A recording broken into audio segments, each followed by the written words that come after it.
G'day everybody and welcome back. We'll do another little video. I haven't posted for a little bit. A few different issues here and there. Not the least of which has been a second bout of COVID, so loving it. This time we're going to continue with the load testing and development. We'll do this one on the mighty 243 Winchester. A really good bread and butter cartridge.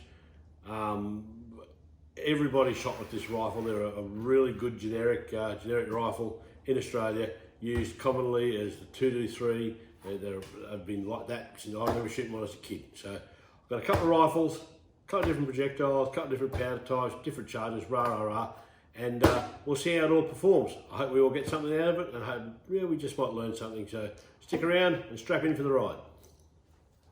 Okay, here's the two rifles we're going to use today. Both Howers, both 243s obviously. And that one, the top one, is an old, as you can see by the floor plate, buggered and everything. She's an old stainless heavy barrel, and when I say heavy, I mean absolutely heavy, weighs a ton. They call it the varmint bull barrel, whatever. This is an ugly old gun, but it's a great shooter. And it's one of those ones you just don't use all the time because it's just too bloody heavy. Just too bloody heavy to, and even lugging it around in a vehicle, they're just a heavy rifle. But we'll find a use for that. I may actually put a thermal scope on that, but more of that later. Another Howe 1500. This is the newer model, just a blued, pardon me, a blued sporter, fitted with the vortex scope, etc., etc. Very just a standard Howe. I've done bugger all to that one, and we're going to load up for that one and that one. Same rifle, same colour of rifle, two different configurations. So we'll see how we go. Okay, here's what here's all the ingredients we use for our 243 loads. Two different types of powder. We've got ADI 2209 and we've ADI 2206H. We'll push them all with Winchester large rifle primers. Again, you can get them. Okay. Now the two different types of projectiles we're using. We're going to use the 87 grain Hornady VMAX and the 75 grain Spear hollow points. Okay, now the VMAX, where is he? There he is. He's a nice ballistic tip, red tip, little boat-tailed beast. He's a nice projectile and he hits real hard. So we'll use him, and we'll use the, come here.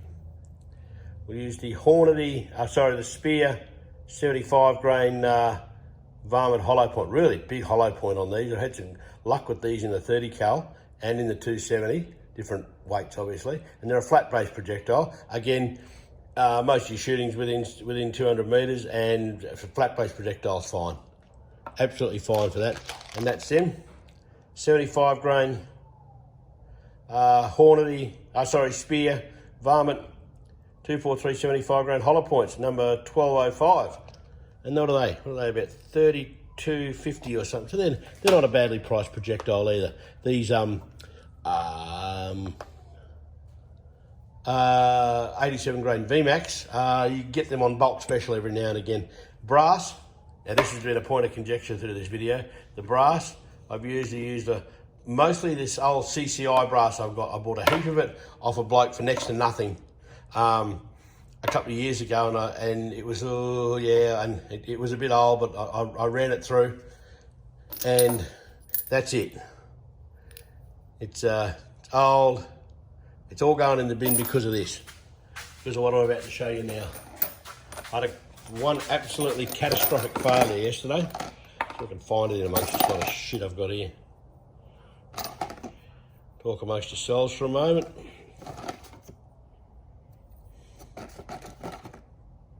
Where is he? There he is. That blew out the base of the case there, blew round the extraction ring, round the base, and blew it all, and blew a whole heap of charge and all sorts of shit out back through the back of the bolt into my face. All right, so that's the pitfalls of using old brass. Okay, now all sorts of things have happened to this stuff. Here's another one. Let's see if we can get that. Look where that's let go. You can see where that's all blown out around and all that. That's you can see at the top there, that's just thin wall brass. It's just that old and thin, it's ratchet. So that another one, same. So that's all this brass is going to got. I'm going to clean it because I'm going to have a go at making one of these resin tables. So there we go, that's our stuff. Right, our 2 points of reference, Nick Harvey's book, his Practical Reloading Manual. This is the 11th edition, the latest one going around, and the ADI Hand Loader's Guide, the handbook, whatever you want to call it. Most of that's available on the net as well. I'm doing only old bread and butter type calibers, bread and butter type calibers, normal ones, none of this boutique stuff they do. So this is fine. That's 6 years old now, and it pretty much backs up everything that's on the net. So there we go. Every now and again, there's not just a different projectile comes along, but you can work it out. You cross-reference with these two, and you're pretty right. I need to make my disclaimer with regard to reloading.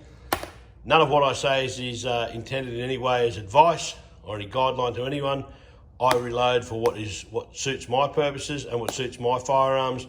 Different loads and different ammunition may and do behave differently in different firearms. So if you're going to work up any of your own loads, it's on your head be it. This is just a guideline as to what I do, and it worked for me. It may or may not work for you. Just be mindful of that. Always remember reloading, safety, and as I stated before, I got a nice big fright that in all the years I've been shooting, that's the first one I've had blow back in my face, so it can happen. Right, results of the range day for the 243s. 2 of. First up, we're going to start with the stainless heavy barrel one. We're going to do the 87 grain Hornady VMAX projectile first, and we're pushing up with 2209 powder. All right, so first cab off the rank, 42 grains, boom, 0.91, but they're 0.33. Similar point of impact to where I sighted in with other ammunition, but we'll that's got potential. We'll come back to that one. Where are we? 42 and a half, 0.88. They're 0.42. Still okay.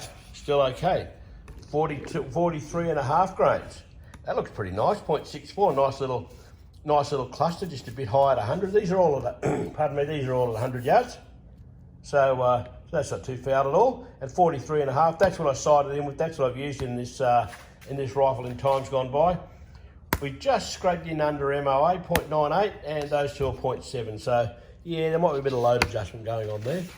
Okay, now the 87 grain VMAX with 2209 through the blued Sporter, the lightweight 1500 Sporter. Boom, first cab off the rank, 42 grains, 0.37. That's just one raggedy, funny looking hole, that. So yeah, I'll be happy with that. 42 and a half, same, 0.46. But look at that, that's 2 in one hole there. That's fine. So those two are winners. We come down to 43 grains.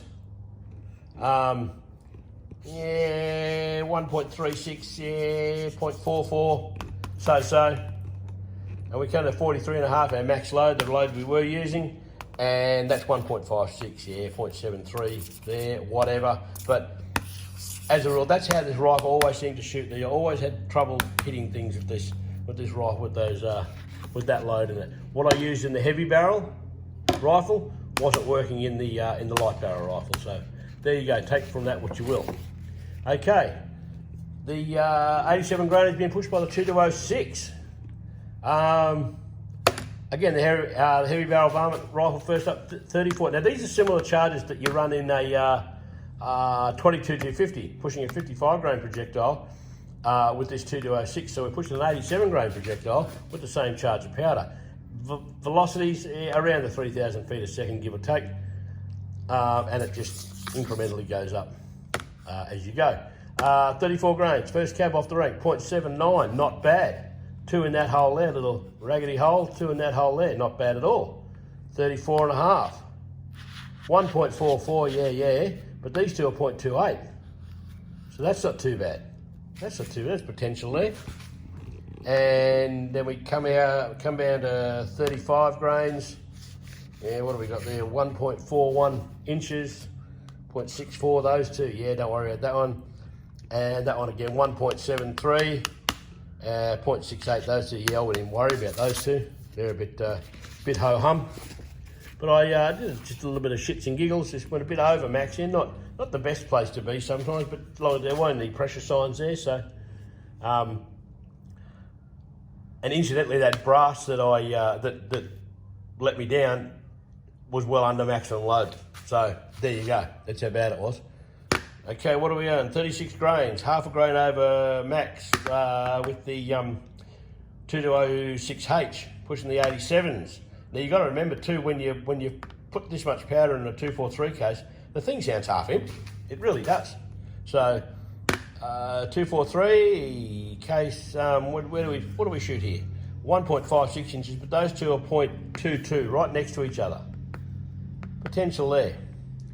We come over here, 0.72 with 36.5, that's a full grain over max. Still a lot of room in the case for some more powder too, just quietly. But I don't really want to start getting up that high. I think that's a bit crazy to do that. So what do we shoot here? 0.72, 1, 2, 3. Yeah, not too bad. Not too bad. Maybe that little fly there might be me, who knows. But that's not a bad little group. Potential, we'll come back to that. Okay, the 87 grainers with the 2206 going through the light barrel sporter. 34 grains, same charge. 1.47. So that group's opened right up, just with the different barrel configuration. Interesting stuff when you have completely different rifles like that. So 1.47 inches, 0.78 for those two. Yeah, not that flash. 34.5, very similar, 1.41 inches. Those two, 0.48. Okay, now we've started to sort of up the ante a bit, sort of powder-wise, and the groups have just started to tighten up a bit. 35 grains. 1, 2, 3. 0.93 of an inch, so we scraped it under MOA. Those two are 0.7. So potential there. 1.02 inches, which you have to fit that out to metres. That might be just on MOA, so we can, either or. Those two, 0.5. Definitely potential there. The groups are just starting to tighten up a bit and chucked a bit more powder in. Okay, again I went over max a bit. Now, this is where it gets good. 36 grains, 0.59, boom, boom, boom. Those two, 0.3, live with that. 36.5 grains, boom, boom, boom, 0.88. We've got well in under MIA for both of those. Those two, 0.33. So, chucked them a bit higher, obviously, it's going a bit faster, but definitely potential there.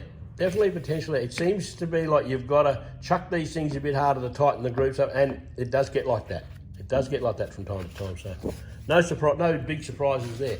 Now this is where we tried these hollow points. I was looking forward to this. I've had a lot of luck with hollow points in the 130 grain hollow points in the 308. It absolutely loves them. I've used the 100 grain hollow points in the 270. It seems to like them, and they very nice to shoot, and they will do some destruction too. I can't wait to use them. But we're doing 243s, and we're using the 75 grainers. Now I didn't do 2209 pushing these projectiles simply for the simple fact that I cross-reference both reference guides.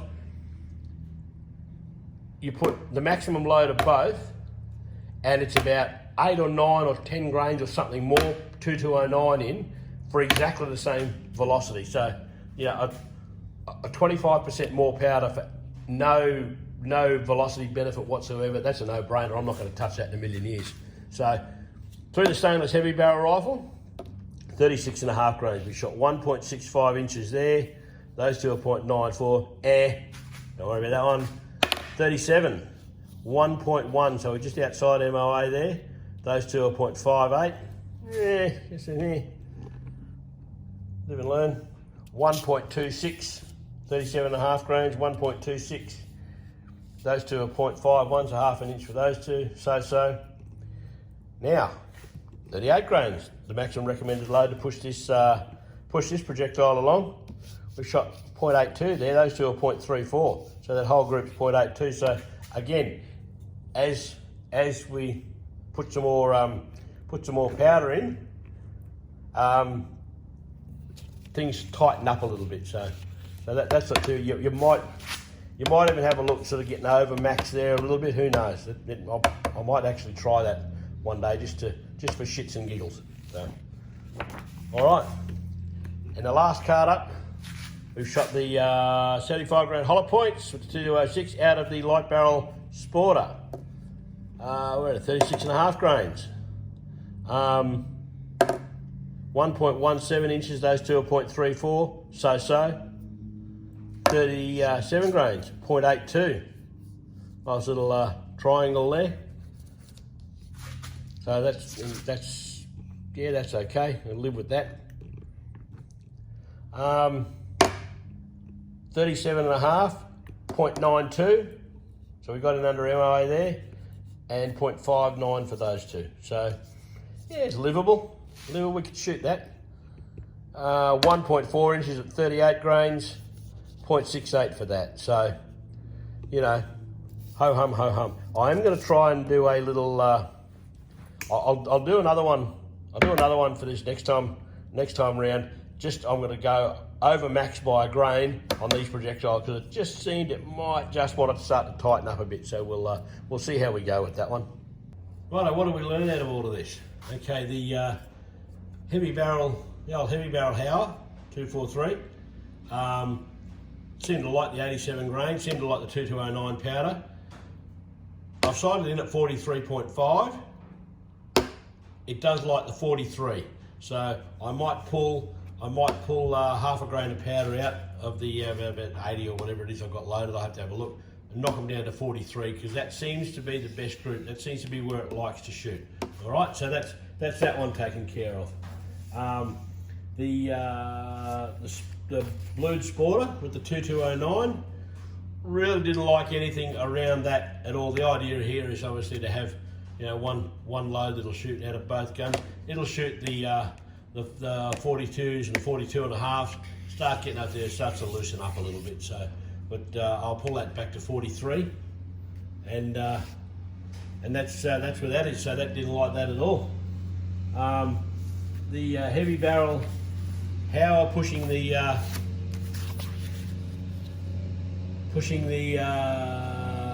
87s with the 2206. Nothing real flash. Yeah, a little bit down towards the bottom of the charge, but it seems to be the groups sort of opened up a bit there. They tightened up a little bit. Get back in the shot. They tightened up a little bit when you went over maximum load, but that's not overly a place I'm overly interested in going. And the sporter pushing the 87 grains with the 2206, that tightened right up above maximum, but it also sort of went all right around here. So we might have a look at that for down the track. And the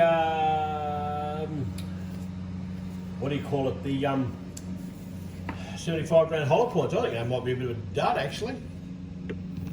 The heavy barrel will shoot them right up around maximum load, and maximum load's up around there is usually where your node is. So, but you push them with that.